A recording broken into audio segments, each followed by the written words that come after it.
Embaixadora, nós poderíamos dizer que estamos presenciando uma tentativa de recolonização da África. Há um embate, a gente até conversava sobre isso há uns dias atrás, por conta de uma matéria na Folha de São Paulo que trazia a quantidade de contratados privados, mercenários, chineses e russos espalhados pela África com propósitos distintos. Os russos se envolvendo em disputas políticas de africanos e os chineses protegendo recursos, de alguma forma, de interesse dos chineses, recursos naturais de interesse dos chineses na África. Conversando sobre esse mesmo assunto com um general brasileiro... principais investidores também. Sim, hoje. Principais investidores. Conversando com um general brasileiro sobre esse assunto, ele me dizia que os americanos nunca conseguiram, depois da Segunda Guerra, nas várias tentativas, ocupar a África, sob o ponto de vista da sua influência hegemônica. Tentaram, inclusive, se utilizar das Forças Armadas brasileiras como um elemento de infiltração na África, algumas vezes, segundo ele. A pergunta que eu faço é a seguinte: nós tivemos nos 2 mandatos do Lula, a primeira pergunta é: há uma tentativa de recolonizar a África? A segunda, qual é o papel do Brasil nesse contexto de embate, nesse balanço de poderes que se vê hoje na África? Chineses, russos, americanos, qual é o papel que o Brasil tem?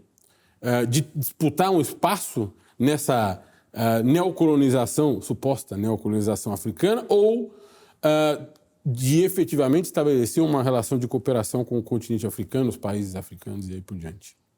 Valfrido, eu por princípio, eu rejeito a tese da neocolonização da África. Uhum. Porque o colonialismo coloca o destaque no colonizador e não no colonizado. A ação é produzida a partir da Europa. E, de fato, a gente vê como se deu o processo, o poder militar, as condições, enfim, todo partiu de uma ação muito eficaz dos europeus para ocupar aquele imenso território. Não ocupou inteiro, ocupou partes, ou mecanismos, enfim, mas o fato é que colonizou e essa história conta. Se a gente pega a ideia da neocolonização, a gente vai ter que repetir o princípio, pelo conceito de que são os europeus ou são países terceiros que estão ocupando um território que não tem o que falar, porque o processo de colonização pegou os africanos completamente sem condição de reação. Eu acho que qualquer ideia de neocolonização nega a agência dos africanos. Eu acho que isso é uma profunda injustiça com um continente que é gigantesco. Que eles, nessa perspectiva, não são vistos como sujeitos também. Eles ficam lá dizendo, puxa ver, a mercê de escolhas que não são deles. E você está me dizendo que eles estão escolhendo também. Eles estão escolhendo, estão muito felizes porque estão escolhendo, e eles têm obra, e eles têm disposição. Então, há lutas políticas intestinas, há um processo de identificação de quem serão seus melhores aliados, escolha de aliados. Mas, hoje em dia, não se pode pensar que os africanos não são os que desenham a história do seu continente. Então, eu, por princípio, rejeito a tese. E por isso, né? Aí você vai falar assim, mas então vamos tirar o título neocolonização, mas vamos falar de parcerias que eles estão construindo. E aí a resposta é a seguinte, desta vez, eles têm o privilégio de poder escolher parceiros. E eles que têm, enfim, estão há muito tempo nessa vida, né? Estão há quase 100 anos num processo já de independência, eles desenvolveram a capacidade de buscar qual é o melhor aliado e tentar ver qual é a melhor condição para eles. Durante o período da Guerra Fria, essa chance foi muito reduzida. Muito reduzida. Ali, as margens de manobra é tão bipolar, engraçado, né? Quando o general diz que os Estados Unidos não ocupou porque tinha uma outra potência, enfim, no mundo bipolar, que estava dizendo não. Né? Tem uma parte aqui que é minha nesse latifúndio. Sim. Né? Então, quando hoje os africanos eles veem chineses, norte-americanos, europeus, turcos, brasileiros, russos, japoneses, coreanos, russos, eles fazem uma grande seleção de parceiros e vão tentar escolher e colocam, inclusive, uns contra os outros. É muito engraçado, os países africanos de língua portuguesa, eles têm um especial talento para dizer que Portugal faz melhor que o Brasil. E talvez eles digam para os portugueses que os brasileiros fazem melhor que os portugueses, mas isso é uma estratégia. Portanto, tenho ressalvas a como essa tese é colocada. O que o Brasil faz, né? A gente, enfim, isso era um programa inteiro. Nós temos ainda uma dificuldade grande de trabalhar no universo africano, porque nós temos pouca mão de obra dedicada a isso. Nós temos poucas instituições que conhecem o universo africano. Quando o presidente Lula assume... Você fala da própria diplomacia, de tudo. De tudo. Então, quando o presidente Lula assume em 2003, ele assume e diz, nós queremos uma política africana.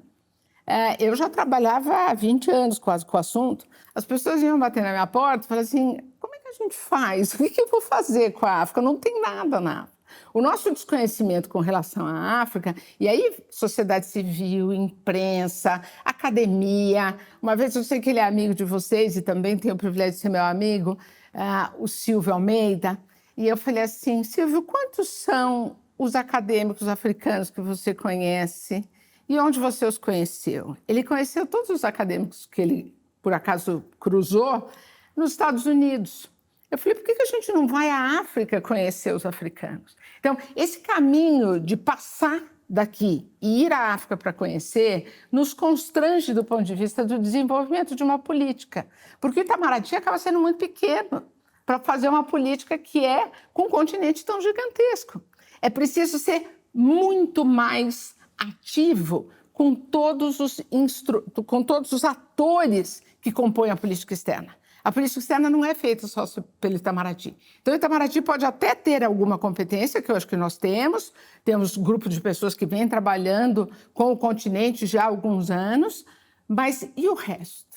Quem é que nos endossa? Quem é que entende do que a gente está propondo lá, né? Então, eu acho que a gente tem nós temos a necessidade de construir uma política, nós temos muito marcada a disposição do presidente Lula de recompor essa política. A política brasileira com a África tem altos e baixos.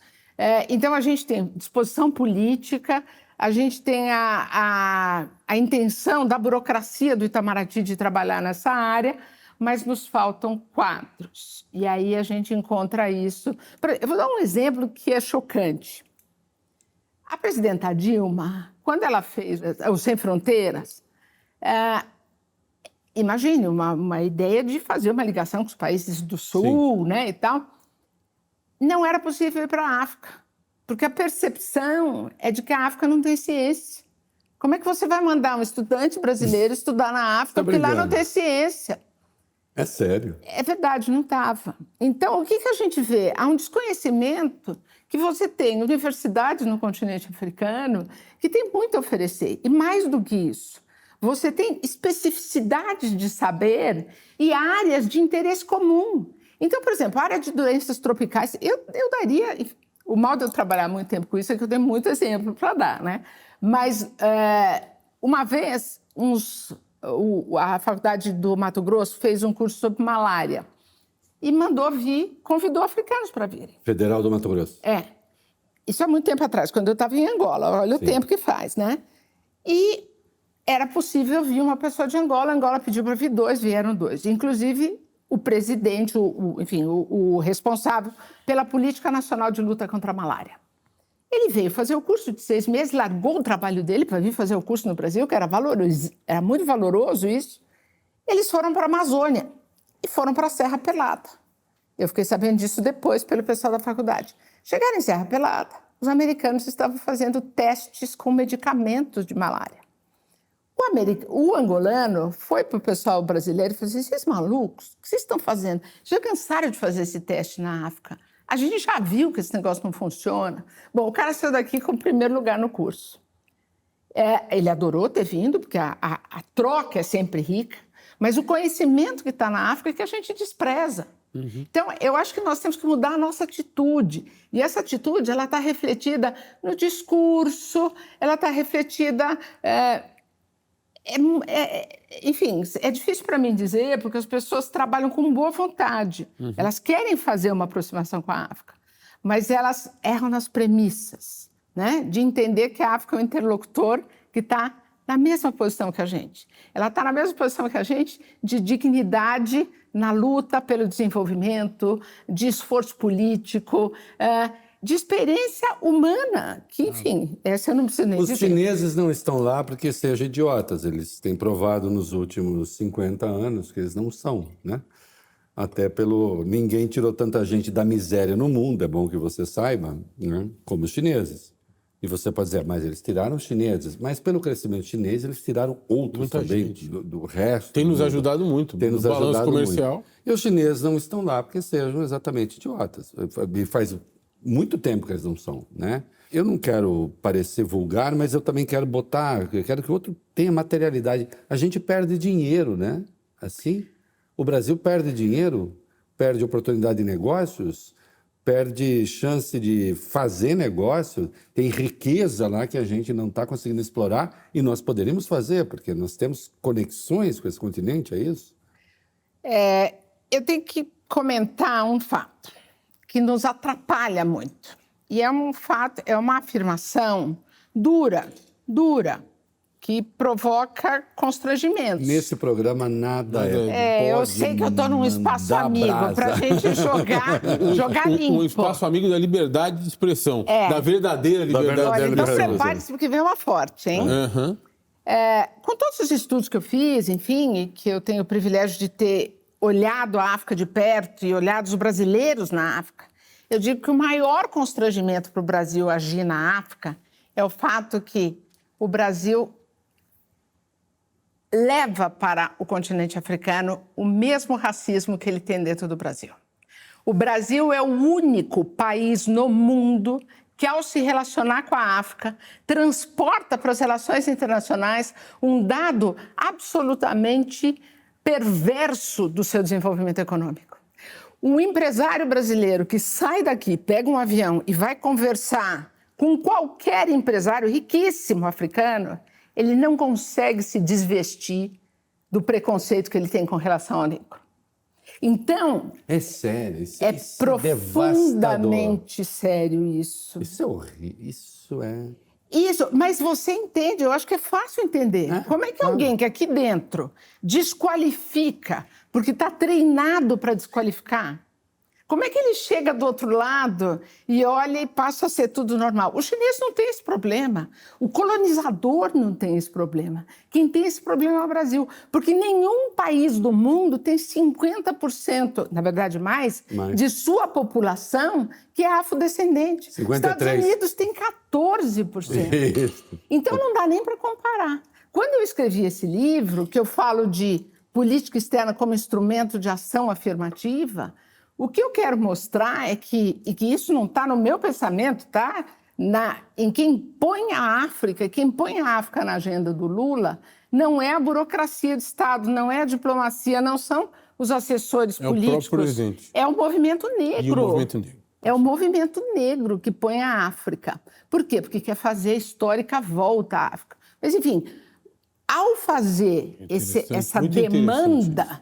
O movimento negro, ele quer ir buscar na África aquilo que lhe falta dentro do Brasil, que é a referência da sua história, da sua grandeza, da sua própria identidade. Então, a gente não tem que olhar para a África num primeiro momento. Veja, eu não acho que a gente tem que ficar repetindo que a gente tem dívida histórica com a África, não é esse o ponto. A questão é, eu não vou para a África porque que eu vou dar para a África. Eu vou para a África para ver o que a África vai dar para mim. Porque a minha população, 50% da minha população, que precisa ganhar aquilo que dentro do Brasil ela não consegue encontrar. Então, eu acho isso fascinante.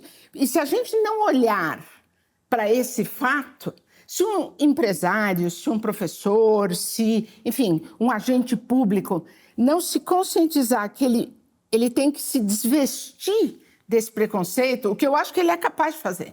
Mas ele tem que ser alertado que ele acaba reproduzindo isso.